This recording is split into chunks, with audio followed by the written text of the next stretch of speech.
Graças a Deus, as queridas e os queridos irmãos que nos ouvem, estamos juntos em mais essa feliz oportunidade de nos reunirmos com relação aos estudos da doutrina. Nós temos nessa feliz oportunidade, nesses nossos felizes reencontros, nós estamos hoje aqui com uma tarefa que é apresentarmos as reflexões com relação ao Livro dos Espíritos, as questões 128 e 131, cujo título são Anjos e Demônios. Essas questões, elas estão na segunda parte do Livro dos Espíritos, do Mundo Espírita, o Mundo dos Espíritos, e integrando o capítulo 1, exatamente, dos Espíritos. E no item 1, nos desdobramentos, nos vários itens que nós já estudamos, vamos até fazer uma uma visita, revisitar algumas questões que estão muito vinculadas a anjos e demônios. Então, o item 8 nos fala sobre esse título. E ao ler essas questões e refletir sobre elas, nós tivemos, assim, dentro do corpo de doutrina, várias questões que elas são concomitantes. E para que nós tenhamos, assim, uma concepção muito profunda, conforme a racionalidade de Kardec colocou no Livro dos Espíritos e nas demais obras da codificação, seria interessante a gente fazer uma revistação, com relação a itens anteriores, o 112, 113, 114, 115, mas não é efetivamente olhar essas questões, lê-las, respondê-las, fazer uma síntese, um corpo de doutrina, para que cheguemos efetivamente à concepção de anjo e demônio, tal como está no Livro dos Espíritos. Então nós fizemos um retorno, uma revisitação, e com relação à questão 112, nós fomos verificando que Kardec, com relação aos espíritos puros, os inclui na primeira ordem. Tudo é um desdobramento da escala espírita. A escala espírita muito bem feita, muito bem ordenada, em que a natureza humana não entra aí, praticamente. Não é um processo humano. É um processo que visa o quê? O progresso dos espíritos, tal como a questão 115 nos alerta. Não há privilégio, não há prepotência, não há, dentro dos chamados anjos, dos puros espíritos, não há situações contemplativas, reflexivas, não. São espíritos que, através da sua própria experiência, seguindo a missão que o Pai concedeu a cada um de nós, nós vamos purgando as nossas inferioridades pretéritas e até mesmo aquelas que nós estamos nas nossas migrações terrenas, trabalhando também esse aporte que nós trazemos negativamente de outras existências.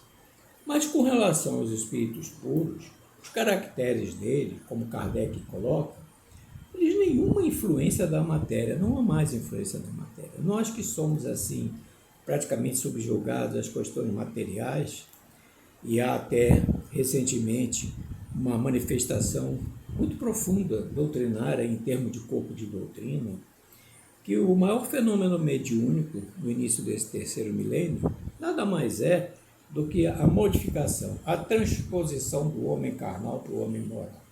Ou seja, a saída nossa de tudo que é materialidade e tudo que é do corpo, nada que é da alma, é o inverso.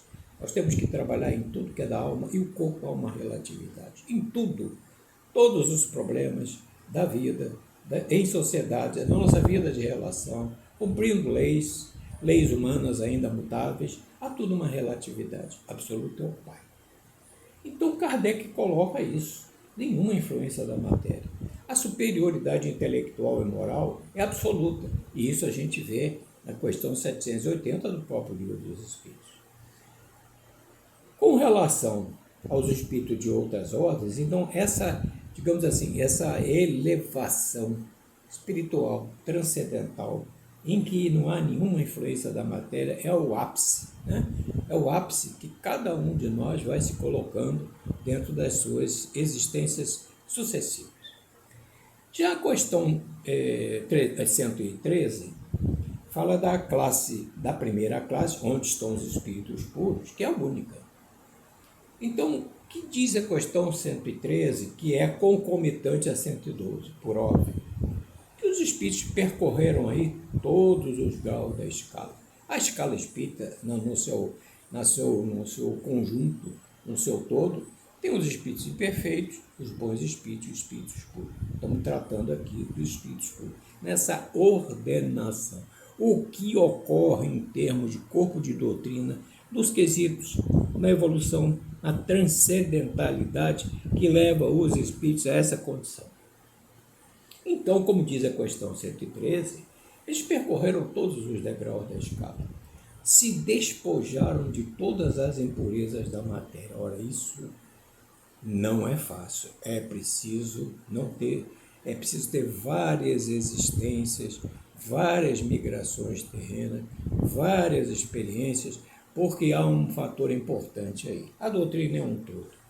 André Luiz, em Missionários da Luz, há um capítulo que ele comenta muito a reencarnação completista. Quem são os completistas? São aqueles que vêm à Terra, que foram preparados no plano espiritual, se submeteram às operações magnéticas, eles purgaram todas as suas negatividades, vêm com o corpo adequado às tarefas às quais eles vão desempenhar.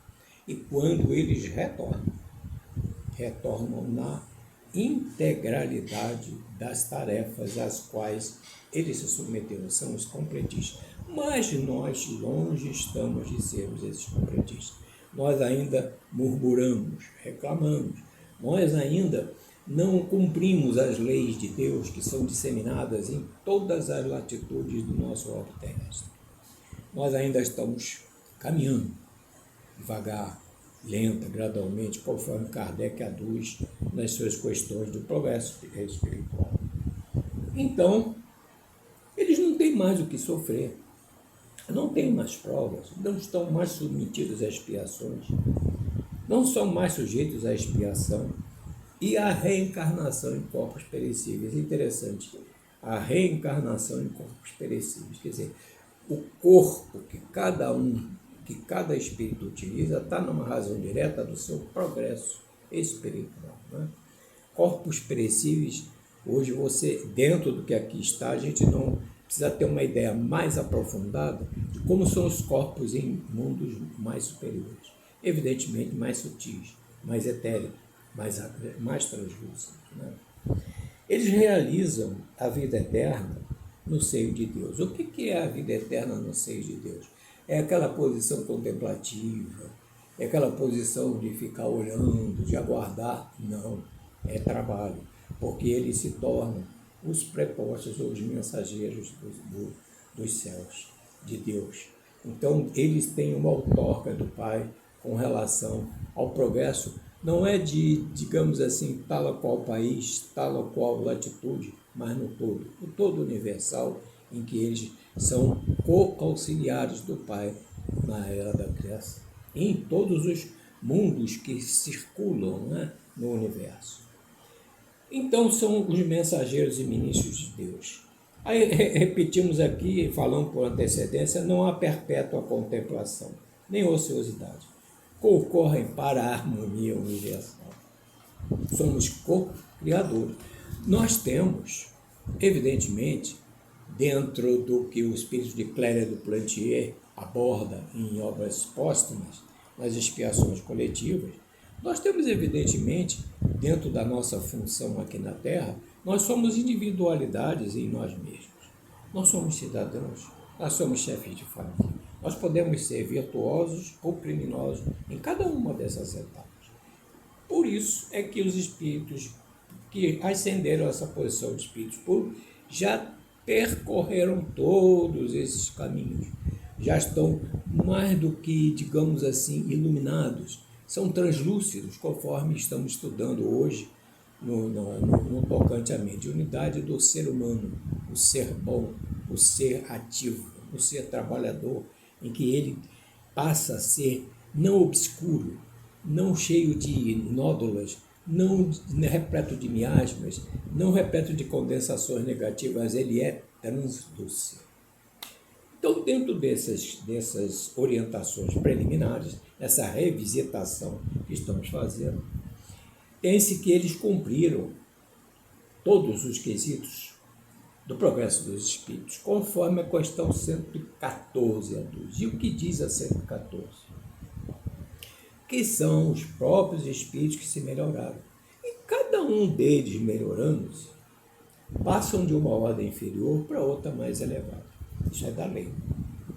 Marco, matrizes, muitas vezes por nós mesmos não são visíveis. Kardec declina isso lá no trabalho da escala espírita, quando ele consulta os espíritos, como fazer essa escala espírita em função da evolução dos espíritos. Se não há marca, não há matiz, o que há é aquele, Kardec traz como exemplo para corpo de doutrina, as cores do arco-íris, que elas são, muitas vezes você olha o arco-íris, de ponta a ponta, onde ele nasce e ele decresce, as luzes são fugidias, não há marca, não há uma matriz ali para colocar que aquela é mais intensa e mais fraca, a outra é mais intensa. Não, é o todo.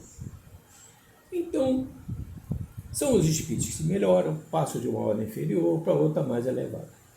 Nós fizemos aqui também, que é importante frisar, nós fomos à questão 115, que é uma questão básica no livro dos Espíritos, o disposto na questão seguinte, ou seja, a 115, é a nossa revisitação. Diz a 115 que Deus digamos assim, é um pensamento dentro da doutrina espírita que todos praticamente falamos, abordamos, refletimos sobre ele, que ele é, assim, na sua natureza fera, autêntica, absoluta, ou seja, Deus, diz a 115, nos criou a todos, simples e ignorantes, estamos cansados de saber isso. Ou seja, sem saber. Cada um deu determinada missão, objetivando o quê? Esclarecer-nos e nos fazer chegar progressivamente à perfeição. Então, esse progressivamente à perfeição é um ato contínuo. É, digamos assim, um percurso continuado que nós podemos, no nosso percurso, se estivéssemos num trem, em primeira classe, em segunda classe ou em classes menores, evidentemente nós iríamos mudando de classe, ressalvando as conquistas já feitas, né? Mas para chegar à perfeição, é preciso que nós tenhamos um conhecimento de quê? Da verdade. E o que é a verdade? A verdade para nós é uma transformação moral. A verdade para nós é sair do empirismo. E a verdade para nós é executar, realizar.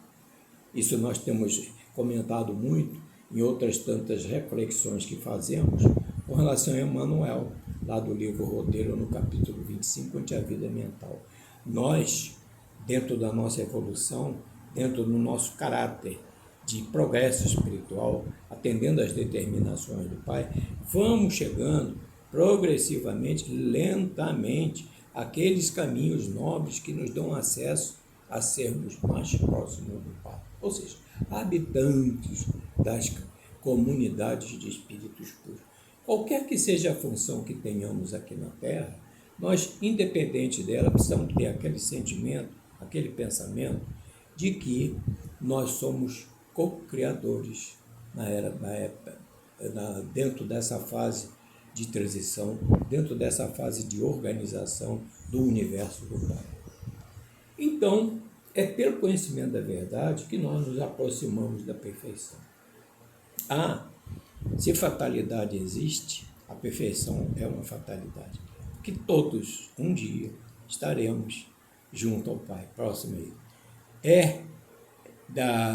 Das explicações da Boa Nova, lá de Humberto de Campos, que é um livro apostolar, que ele trouxe 30 histórias do cristianismo autênticas, vivenciadas, sentidas, e que numa delas, Jesus, conversando com seus apóstolos, diz que um dia todos os redutos do mal cairão para que Deus resplandeça no espírito de seus filhos. E que não é para ensinar outra coisa, está escrito na lei testamentária. vós sois deuses. Esse vós sois deuses, para nós, estamos caminhando, estamos no mundo de provas e expiações, é uma plataforma de ascensão espiritual, em que o Pai nos aguarda pacientemente, observando a cada um de nós, por intermédio dos seus mensageiros, dos seus prepostos, vendo a nossa escala evolutiva, de onde nós estamos saindo, onde estamos nós chegando, onde pretendemos chegar. Há tudo um conjunto de harmonia dentro do universo do Pai. E são muitas as casas do Pai. O universo do Pai há muitas moradas. E na casa do Pai há muitas moradas. Quantos de nós estamos nas moradas físicas, outros tantos na erraticidade, o termo que Kardec usou? Esse é o nosso, são os nossos caminhos, né? Seguindo, né, aqueles caminhos das sandálias luminosas que Cristo nos deixou. Então, dentro da questão 115, quando se fala em perfeição, diz Kardec, nessa perfeição é que encontramos a pura e eterna felicidade. Passando pelas provas é que adquirimos conhecimentos. É passar pelas provas. Temos o nosso livre-arbítrio, estamos com provas, nosso livre-arbítrio, em função da questão 780 do Livro dos Espíritos, nos fala da intelectualidade e do progresso moral. E quanto maior o progresso intelectual, maior o progresso moral, até que Kardec estranha e indaga na questão A da 780, como é que o progresso intelectual pode engendrar o progresso moral? E os Espíritos explicam, quanto mais o homem vai tendo repercussão mental em função do saber, da inteligência, mais o seu moral vai se elevando, porque ele tem a perspectiva de, no uso do seu livre-arbítrio, seja ele individual, seja ele coletivo, em se tratando de expiações coletivas, eis-nos utilizando, sabendo diferenciar o bem e o mal. Como está na Gênesis, o capítulo do bem e do mal querer. Então, ainda dentro da questão 114, nós vemos aqui que uns, no seu progresso, aceitam submissos às leis divinas. Chegou mais rápido à meta, quer dizer, cumprem as leis do Pai que são elas devem ser obedecidas e não abrogadas. Nós não poderemos, ao nosso bel prazer, dentro do orgulho, dentro do querer mudar as leis do Pai. Temos que obedecê-las, porque a lei do Pai é cogente, ela é para a nossa perfeição moral, cumprir as determinações do Pai. Então, uns aceitam submissos, cumprir, outros, mais rápido também, outros só suportam murmurando. Quer dizer, esse murmúrio é contra as leis do Pai. Nós queremos que as nossas leis humanas, leis que todo indivíduo tem que cumprir. Qual é o indivíduo na sua questão que não está submetido às leis? Vejamos como exemplo o Livro dos Espíritos. Só a terceira parte, temos repetido isso constantemente, e digamos para nós assim, uma espécie de uma visão, um quadro muito luminoso. É a parte que tem o maior número de capítulos, são 12 capítulos das leis morais.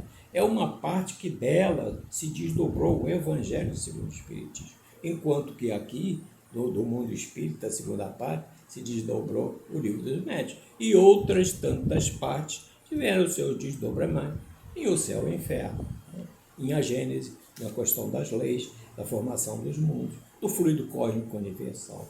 Então, tudo é um encadeamento do Pai.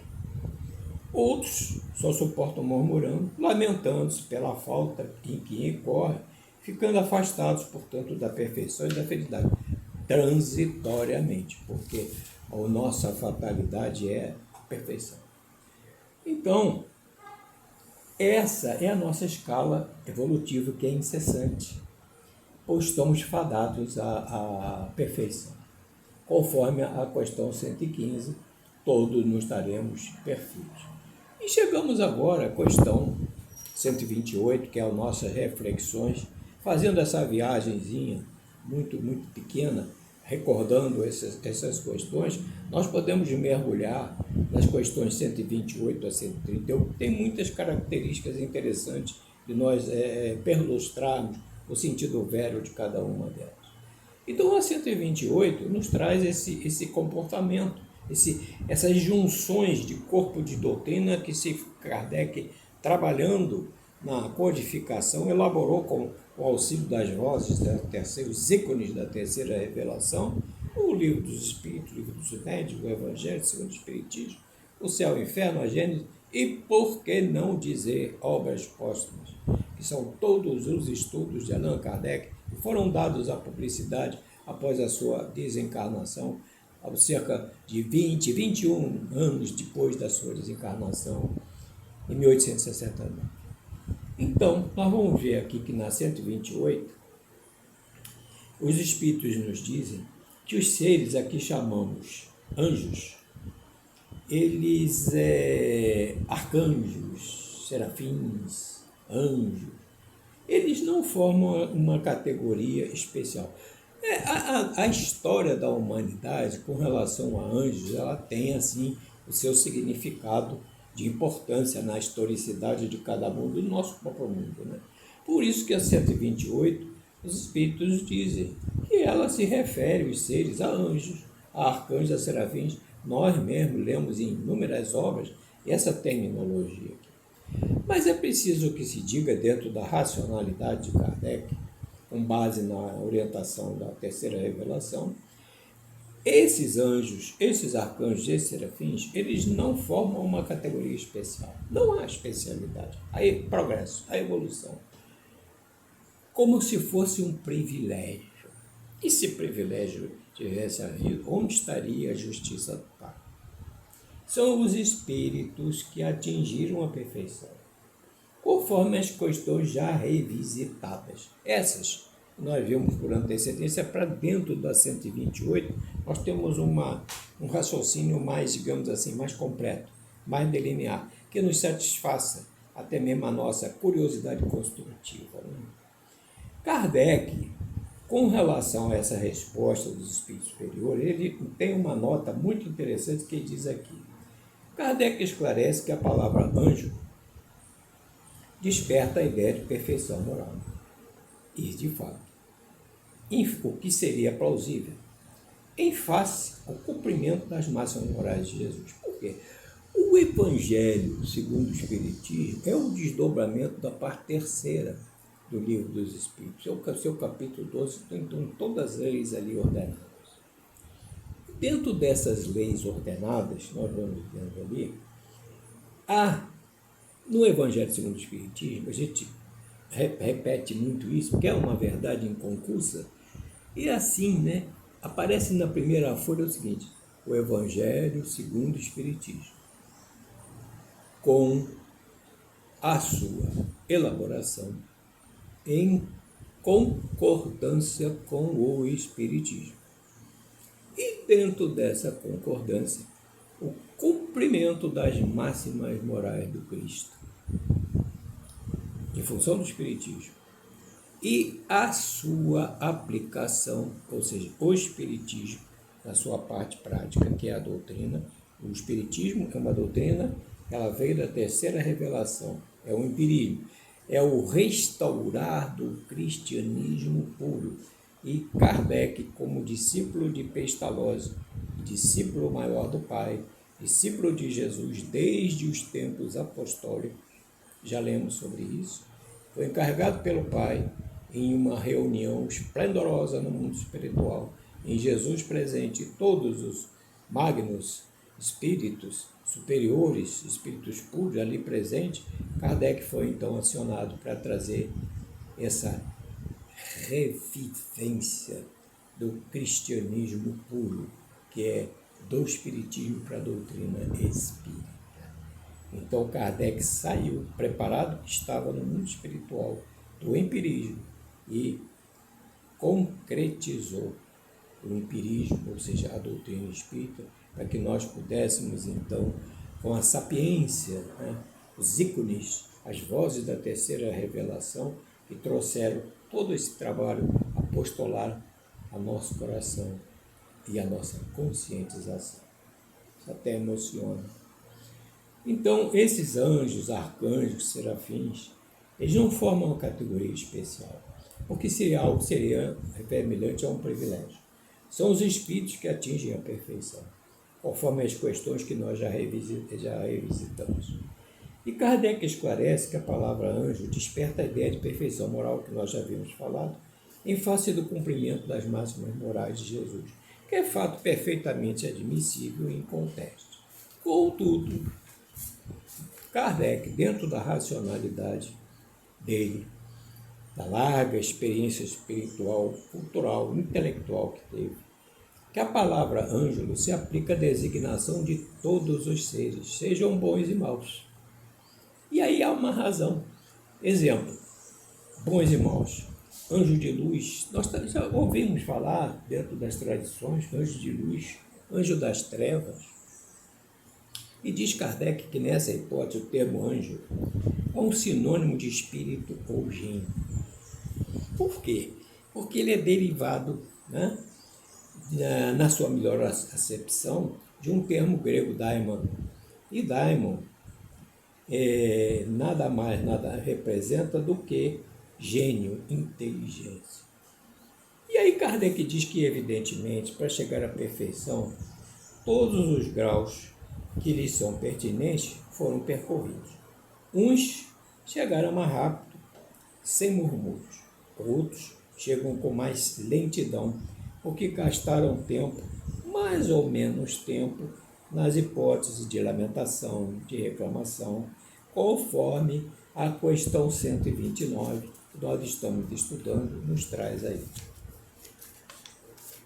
Por sua vez, diz Kardec, o mundo atualmente onde nós nos encontramos, ou seja, onde estamos vivendo, ele não existe toda a eternidade. De fato, nós quando pensamos, lemos muito sobre o planeta Terra, o seu grau de qualificação nos mundos, de planeta de provas e expiações, a nossa historicidade nos traz que a Terra é como se ela sempre tivesse existido. Mas os espíritos nos trazem, pela voz de Kardec, que muito tempo antes da existência do nosso planeta já existiam, antes do nosso planeta, já existiam espíritos que haviam atingido o grau supremo de anjos. Ora, a eternidade é um somatório, é uma vinculação, é um todo. Nós, dentro do nosso curso, dentro dos nossos caminhos, nós vamos adquirindo aquele cabedal que está lá no 780 do Livro dos Espíritos, a nossa intelectualidade. Aliás, nesse parâmetro, a maioria das obras de Kardec há sempre um questionamento com relação, apenas uma colocação de passagem, com relação ao orgulho e egoísmo existente na humanidade. E em obras póstumas, há um estudo apostolar sobre o egoísmo e o orgulho e o egoísmo, em que o próprio Kardec, lá nos seus estudos, indaga dos espíritos como é que a humanidade vai conseguir vencer o egoísmo.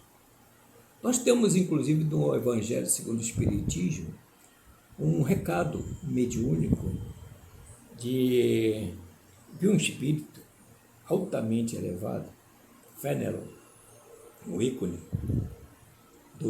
das vozes, né, em que as pedras rolaram e as vozes falaram. Pois bem, esse espírito, ele nos diz que o egoísmo, no entender dele, é a chaga da humanidade que será mais difícil de vencer. E Kardec faz essa colocação. E lá em Obras Póstumas, os espíritos nos trazem um termo que é um patamar comum, é um corpo de doutrina que está assim concomitante nas obras da codificação. É de que de 100 em 100 anos, tomando por base esse exemplo, esse quantitativo de anos, a humanidade vai melhorando, nós vamos melhorando. E os espíritos dizem assim: vede hoje como eras há 100 anos atrás. E tomo como exemplo a época medieval, lá do século XIII, que foi aquele período muito conturbado na humanidade, de crimes nefandos, perseguições cruciais para cada um de nós, época da chamada Noite de 1000 anos. E dentro desse período, do século XIII ao final do século XVIII, Kardec retorna à experiência física. 1800, com a publicação logo depois, Kardec retorna à experiência física, logo após no início do século XIX. Então, dizem os espíritos, imaginai hoje a vossa, final do século XIX, que era a época medieval. Então, de 100 em 100 anos, nós vamos melhorando. Aí, na época em que Kardec formula os seus questionamentos, foram dados à publicidade em obras póstumas, os espíritos comentam também. Imaginai hoje o que eres há 100 anos atrás, e assim sucessivamente. Então, a palavra, o procedimento, a atitude que vai vencer o egoísmo, né? Como Fenelon comenta, é o amor. Primeira palavra do alfabeto divino. Então, voltando aqui ao nosso tema, que o planeta Terra, né, não existe todo o nosso conhecimento. Muito tempo antes da existência do nosso planeta, já existiam espíritos que haviam atingido o grau supremo de anjos. E dentro dessa realidade acreditavam os homens que os anjos eram assim desde todos os tempos. Mas essa, dentro do que nós estamos raciocinando, vinculando, é uma crença equivocada. Por causa de quê? Porque aí seria, digamos assim, um privilégio. Não seria um progresso. É uma crença errônea daqueles que admitiam a existência de seres criados perfeitos superiores a todas as demais criaturas. Isso não podia existir. Até porque não existiria aí a justiça divina. Onde estaria a justiça divina? Se, lá na questão 115, todos fomos criados simples e ignorantes, sem nada saber. Deus não premiou ninguém, não privilegiou ninguém. Cada um vai evoluir dentro do seu progresso, dentro do seu esforço, dentro da sua elevação espiritual. Então, não existiria justiça divina, privilegiando uns em detrimento de outros. E conforme a questão 130, chegando-se a de 128 agora a 130, chega-se à questão 131, onde é ventilado se efetivamente há demônios, são anjos e demônios. Então, há demônios, essa é a questão no 131, no sentido de que se dá a palavra, e os espíritos muito tranquilamente respondem que se houver seriam obras de Deus. Fato inocorrente, porque nós, dentro da nossa pequenez, sabemos que o Pai não criou nenhum demônio, o Pai não criou nenhum espírito mau. A criatura humana, está lá no 120 do Livro dos Espíritos, é que traça os seus caminhos pela utilização do seu livre-arbítrio, os caminhos da ignorância, e os leva a consecução dentro de si mesmo, dentro do seu espírito, das camadas negativas ao amor, que são esses caminhos ainda nebulosos, malbaratados, em que a nossa consciência parece que pinga para a inconsciência de nós mesmos, abafando a nossa herança divina, né, que está dentro de nós. Então, se os espíritos respondem que se houvesse seriam obras de Deus. Fato inecorrente, porque Deus seria justo e bom se houvera criado criaturas destinadas ao mal e permanecer eternamente desgraçadas. Não há como essa hipótese, porque há uma fatalidade. A nossa perfeição é inexorável. Se há demônios, eles se encontram no mundo inferior em que habitamos e em outros semelhantes. São os homens hipócritas que fazem de Deus um Deus justo e bom, um Deus mau e vingativo, e que julgam agradá-lo por meio de abominações. Então, praticamente aqui, fechando as nossas reflexões, e se considerar que as leis de Deus, já falamos sobre isso, estão disseminadas em todas as latitudes do planeta, e que nos cabe a todos cumpri-las e não modificá-las. Como os homens fizeram com os demônios e que fizeram com os anjos. Por que isso? Porque, como acreditavam na existência de serem perfeitos, desde a eternidade, quer dizer, seres perfeitos desde a eternidade, tomaram os espíritos inferiores por serem perpetuamente maus. Uma concomitância. Desde a eternidade existiam seres perfeitos. E, evidentemente, tomaram os espíritos inferiores por perpetuamente maus. Uma inversão de valores espirituais.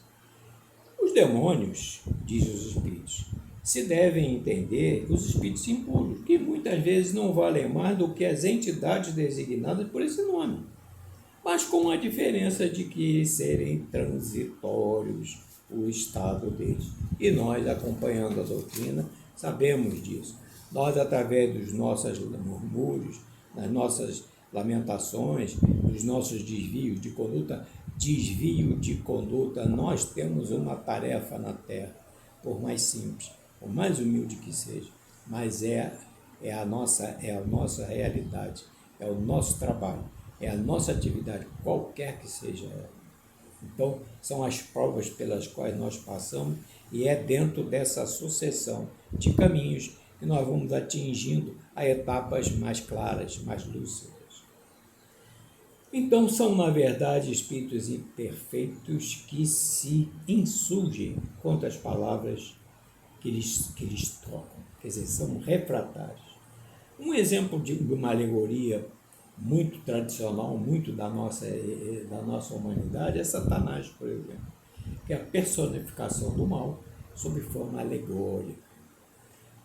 Não há que se admitir que exista um ser mau a lutar como de potência a potência contra a divindade. Deus jamais teria criado espíritos perversos, endemoniados, lutando contra ele, porque ele é o Criador incriado.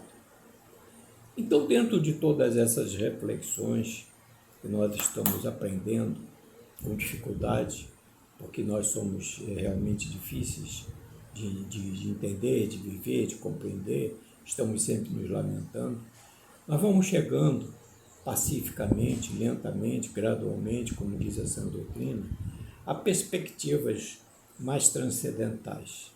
A essa, digamos assim, a esse salto qualitativo que o homem carnal está aprendendo a fazer, a produzir na Terra, dentro do espiritismo, que nos explica com muita facilidade, muita tranquilidade, todos esses valores e as inversões que ocorrem também. Nós estamos fazendo o quê? Ouvindo a nossa voz consciencial. Porque é na consciência, diz o Livro dos Espíritos, onde estão íncitas as leis de Deus. E como na nossa consciência estão íncitas as leis de Deus, evidentemente que o Deus nos fala carinhosamente pela voz de nossas consciências. Ele nos fala de amor, ele nos fala de sabedoria. Amor e sabedoria, que são essas plataformas de ascensão espiritual. E que nós, através das nossas idas e vindas, das nossas migrações e imigrações, nas coletividades que retornam a planos de evolução, a novos voos ascensionais, quaisquer que sejam as etapas, e outras tantas que estão evoluindo, chegando ao rumo da regeneração. É o nosso aporte, é o nosso caminho, é o nosso iter, é a nossa mente vinculada não só para o empirismo, mas o fazer, o realizar, o construir. Foi isso que Jesus trouxe aqui à Terra. Não só o Evangelho do Reino de Deus no coração de cada um de nós, para depois frutificar no espírito dos povos, mas a nossa ascensão, fazer com que essa semente divina que está na nossa genética espiritual seja lapidada, que ela possa ascender e tomar-nos a um todo da espiritualidade maior.